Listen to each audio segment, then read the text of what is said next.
to day 5. Today we are going to talk about EMFs. All right, what are EMFs? But before I get into it, I'm so glad that you guys came today. This is another really exciting topic.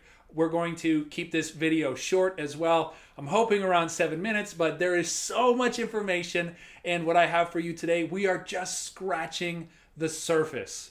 Okay, so if you guys have any questions about what we're talking about, please put them in the comments or comment and put the questions in, and I will answer them as soon as I am done doing this. Okay, this is so much exciting stuff. I really hope you guys benefit from it. Okay, let's dive into it. All right, what are EMFs? Electromagnetic frequencies. Okay, so these are frequencies, basically radio waves that we cannot see, right? Makes sense? So where do they come from? Anything that has power has an EMF, okay? It's putting off a little bit of an electromagnetic field, okay?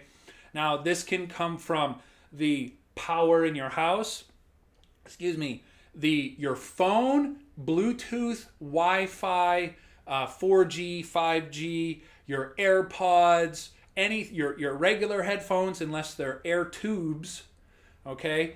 Anything with power. Now, what does all of this stuff do? Okay, we're going to get into it. But first, okay, this is wild, all right? I'm really excited about this. Can you guess how much more exposure we have to EMFs than we did 100 years ago? All right, so if you're thinking about 100 years ago, we really didn't have all of this electric stuff. I don't know, 100 times the amount, 500 times the amount. You would be wrong, okay? This is wild. A quintillion times the amount of EMFs, okay? That's 10 to the 18th power. It's a billions times more than what we had 100 years ago. How crazy and scary is that, right? So how does EMF hurt us? We have to understand there's two different types of radiation, okay? And one is called ionizing radiation and the other is non-ionizing radiation. Ionizing radiation comes from X-rays, and this can directly damage our DNA, okay? But we know that if we need to look at our bones or our spine, to go get an X-ray one time, hopefully just once, right? Because the benefits outweigh what can happen. Yes, we know that there's a very, very small amount of damage, and that's why we do it as minimal as possible, but it's amazing. It's things that we need to see. Make sense? Right? Okay, so non-ionizing radiation is our cell phones, these EMFs, these Wi-Fi's, Bluetooths. Okay, now this stuff, they thought it would only hurt you if it heated up the tissue. So basically, all of this stuff is on a very small scale of what your microwave can do. So your microwave can cook things from the inside out, right? It heats up the tissue, and that's how it damages it or it cooks it, right? So they thought if they kept all of this stuff low enough, so it does not heat up any tissue, that it would be safe. And now we're diving into it. We're learning a lot, right? So non-ionizing radiation, it does not heat up our skin because or our tissue, and that's how they thought it would hurt us, right? But it actually hurts us on a cellular level. Okay, inside of our cells, we have these calcium channels that shuttle calcium back and forth, okay? And these sensors get stuck open, and what happens is it creates this nitrogen species called peroxynitrate, okay? And this peroxynitrate is so small that it can actually go into the cell, out of the cell, and then actually into the mitochondria. So that's how small it is. Now, according to research, this peroxynitrate is the center of disease. Right? What an eye-opener. So peroxynitrate, it causes oxidative stress and DNA damage. So we're going to bring that full circle. So ionizing radiation causes direct DNA damage. Non-ionizing radiation causes cell damage. It causes something to go wrong in our cells and create this peroxynitrate, which causes DNA damage. Okay, how crazy.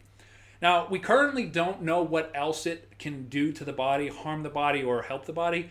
This is very new within the past like 7 years, 3 years.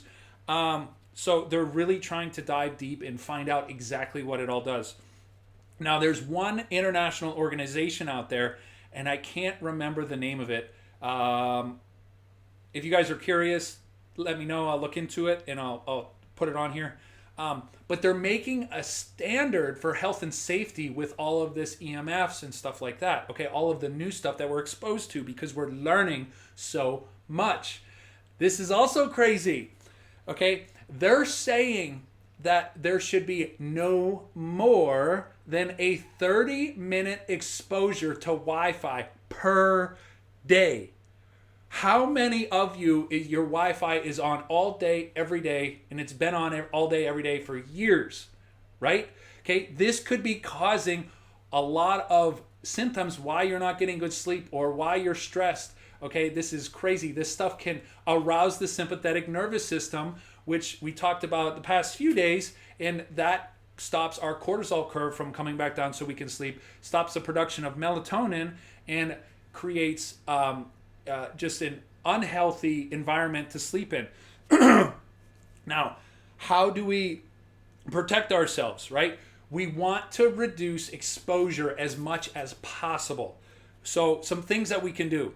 You can actually purchase a non-Wi-Fi router and plug directly into your devices.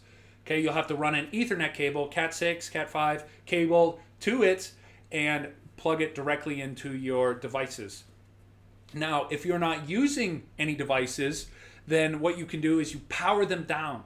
Okay, they don't tell us this, but we're learning that any device that has Bluetooth or Wi-Fi capability, it is constantly putting out the signal to say, I'm here. If it's Bluetooth, I'm here, I'm here, I'm here, I'm here.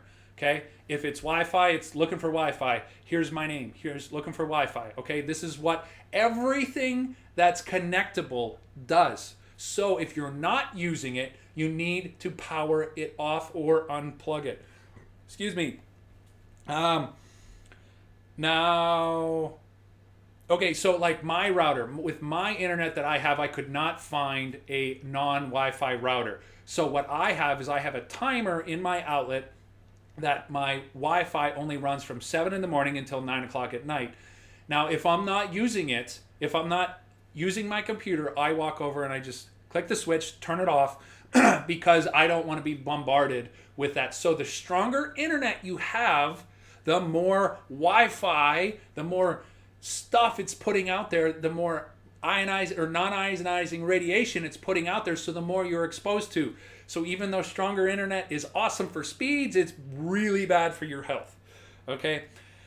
Now, so we need to take control over what we can control, right? That only makes sense.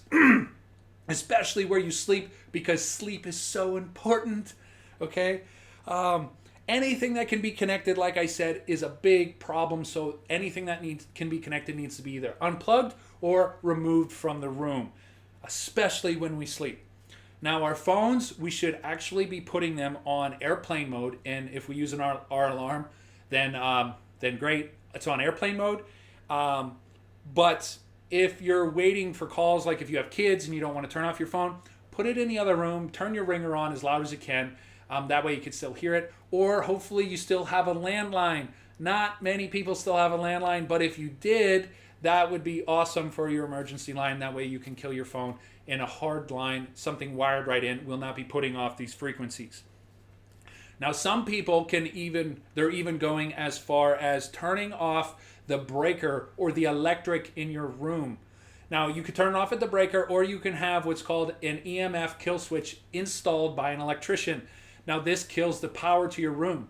Now, why would you want to kill the power to your room? Well, they're learning that this is proven, this is research, that the electric has leakage, so it does not stay in the wire, okay? It has leakage up to 6 to 8 feet from the wire, and it has this electric field around it, right? So it can put more electric into our bodies, and what do you think that does on a cellular level?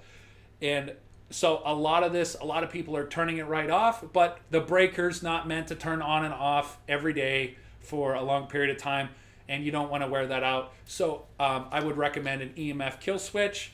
But obviously, if you're renting, maybe just turn it on and off for a few weeks and see how you like it, see if you notice it. All right, guys, so we just scratched the surface of it. There's so much to talk about. If you guys want to know more, comment below. Let me know. Give me your questions. And I'm so excited for this. I want to tell you guys this too. One of the top leaders that I follow, his name is Dr. Joseph Mercola. He is launching a new book called EMF'd.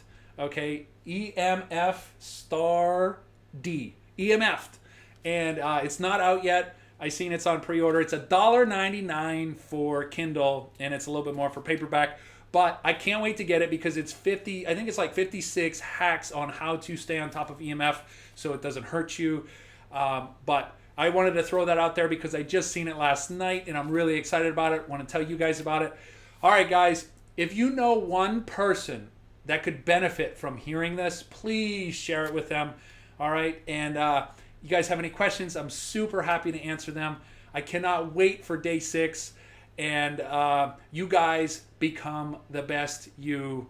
And make sure to head over to FitHacker.com and grab your free 5-day jumpstart.